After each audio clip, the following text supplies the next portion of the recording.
Hello guys, আমি তোমাদের তুহিনা চলে এসেছি একটা নতুন ভিডিও নিয়ে। তো এই ভিডিওটা আমার দিদির বিয়ের কিছুদিন আগে। তো অনেকগুলো ভিডিও মিশিয়ে এই ভিডিওটা করা হলো। এখন যখন আমি 1 মাস হয়ে গেছে আমার দিদির বিয়ের, এই ভিডিওগুলো দেখছি, তো একটু ইমোশনাল তো হয়ে পড়ছি। আমরা সবাই মিলে তত্ত্ব সাজাচ্ছিলাম এই সময়টা।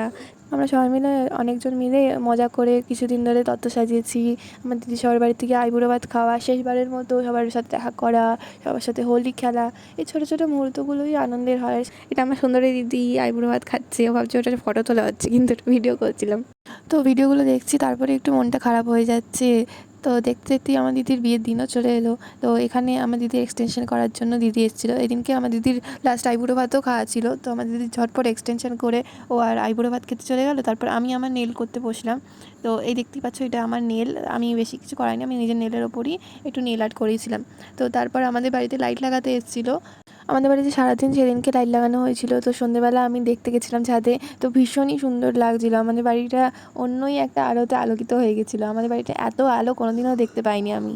জানি না কতটা ভালো রেকর্ড করতে পেরেছি যে তোমরা দেখতে পাবে। তো অনেকই আলো লাগানো ছিল আমাদের ছাদ, আমাদের জেঠিমাদের, কাকাদের ছাদে, সবার ছাদে আলো লাগানো ছিল। কাকাদের ছাদ তিরপল করা ছিল, কারণ ওখানেই বেশিরভাগ অনুষ্ঠানগুলো দিনের বেলা হচ্ছিল। তো এটা দেখতেই পাচ্ছ, আমাদের ছাদ থেকে নিচের দিকে রাস্তার ভিউটা দেখা যাচ্ছে। তো আমি নিজেকে রেকর্ড করছিলাম, সঙ্গে সঙ্গে আমার দিদি সেটা দেখে মুখ ভ্যাংচাতে চলে এলো। আমি এইসব বিষয়গুলো ভীষণই মিস করি। আমার দিদি সবসময় আমার সাথে একটা করে খুনসুটি করতেই থাকতো, আমি ওর সাথে খুনসুটি করতে থাকতাম। তো আজকের ভিডিওটা এতটা পর্যন্তই, পরের ভিডিওতে দেখাচ্ছি, বাই।